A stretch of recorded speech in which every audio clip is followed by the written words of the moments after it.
Hi friends hi friends என் பொண்ணு இன்றைக்கி அங்கே தெரியுற பார்க்குக்கு விளையாட வைக்கல சொல்லிட்டு மூஞ்ச போச்சுட்டு இப்போது என் பிள்ளைக்காக நான் என்னடி சொல்லியிருக்கிறோம்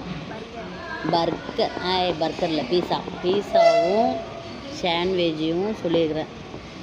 அதுவே என்ன ரேட்டு 300 ஆச்சு. அதுக்கப்புறம் வாட்டர்மெலன் ஜூஸும் சாத்துக்குடி ஜூஸும் சேர்த்து 3 கேட்டதுக்கு 240 ரூபா. இதுவும் வாங்கிட்டேன்.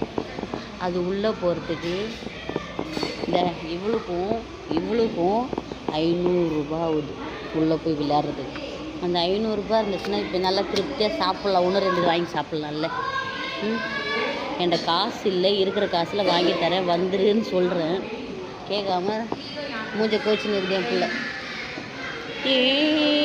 சொங்கி எங்கள் மூஞ்ச கட்டு பாருங்க கோச்சின்னு இருக்குது. காசு இல்லை மக்களே. அதில் 500 ரூபா கேட்குறாங்க சும்மா ஒரு விளையாடுறதுக்கு. வீட்டுக்கு போனால் போகுது. வீட்டுக்கு போனால் ஒரு 5 கிலோ மீன் எடுத்து சாப்பிட்லாம் இந்த 500 ரூபாய்க்கு. மீன் நாளைக்கு மீன் செஞ்சு போடுறேன். நாளைக்கு கரிநாள் அன்றைக்கி மீன் வாங்கி சாப்பிட்லாம்ல. வேணாமா உனக்கு மீன்? ஏன் வேணாம்? உனக்கு அதான் வேணும். இங்கே இருந்துரு, நான் போகிறேன். இங்கே விற்றுட்டு வந்துடுறேன்.